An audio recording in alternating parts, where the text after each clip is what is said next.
Monsieur le Président du Sénat, Monsieur le Ministre, mes chers collègues, nous sommes d'abord ici pour exprimer notre solidarité à nos compatriotes d'outre-mer, frappés par une vague violente de ce virus aussi imprévisible qu'impitoyable. Et pour saluer le magnifique élan de solidarité des soignants de métropole qui, par centaines, se succèdent en Martinique, en Guadeloupe et désormais en Polynésie, afin d'épauler leurs collègues débordés par un flot de malades, souvent dans un état très grave. Pour qu'une telle épreuve ne se cantonne pas à son côté désespérant, il faut en tirer les enseignements. Et le premier, Sébastien Lecornu et Philippe Bas l'ont dit, c'est le nombre démesuré des victimes dans des territoires peu vaccinés, alors que la métropole, grâce à un fort taux de vaccination, est en train d'éteindre la 4e vague, après avoir contenu le nombre des cas graves.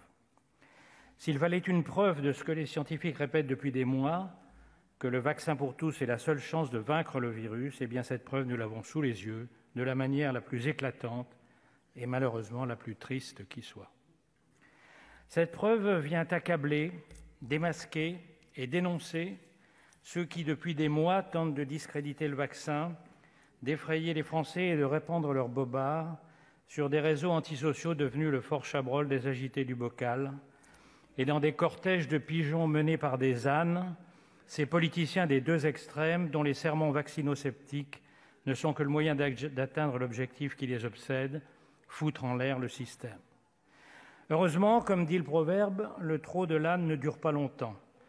Après avoir jeté le soupçon sur le vaccin, forcé les autorités sanitaires à avancer à pas compter et tenté de vider les vaccinodromes par la désinformation, ils sont aujourd'hui pris à leur propre piège.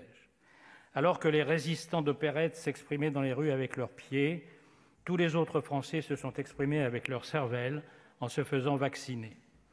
Les Camille Desmoulins des boulevards de la démagogie avaient battu le rappel des antivax, des antisystèmes, des anti-Macron, des antisémites et surtout des anti-tout, les sondages leur révélant que même leurs propres sympathisants se partagent désormais entre antivax et vaccinés, ils tentent de sortir de la nasse en se mêlant au mouvement des antipasses. Je suis antipasse, donc je ne suis pas vraiment antivax. Je suis antipasse, donc je ne suis pas vraiment pro-vax non plus. Avec ce double jeu, ils sont devenus la chauve-souris de la fable de La Fontaine. Je suis oiseau, voyez mes ailes. Je suis souris, vive les rats. Heureusement, on a rarement vu une chauve-souris gagner l'élection présidentielle. Aujourd'hui, les cortèges ont fondu et les Français ont bien compris que la seule liberté que défendent ces leaders de pacotille qui crient à la dictature en France tout en admirant Poutine et Maduro est la liberté de mettre en danger la vie d'autrui au nom de théories qui tiennent plus du champignon hallucinogène que de la science et de certitudes acquises à l'université Facebook, section fake news. Ils ne savent même pas localiser leur vésicule biliaire, mais ils ont un avis tranché sur l'ARN messager et l'hydroxychloroquine.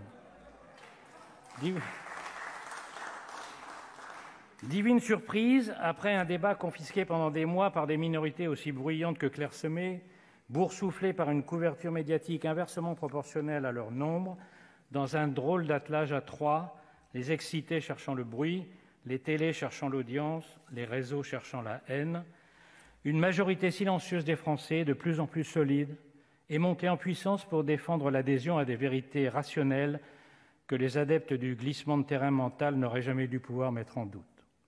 La décision courageuse des autorités de Nouvelle-Calédonie, devant le risque terrifiant d'une nouvelle flambée, nous montre aujourd'hui l'exemple.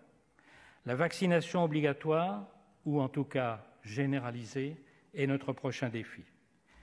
Les chiffres baissent partout, même désormais aux Antilles.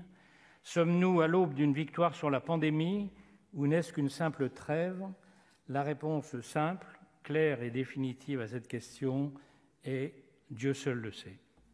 Le gouvernement va devoir continuer à prendre des décisions délicates, difficiles, contestées par des irresponsables d'autant plus décidés à mettre le feu qu'ils viennent de subir une déroute.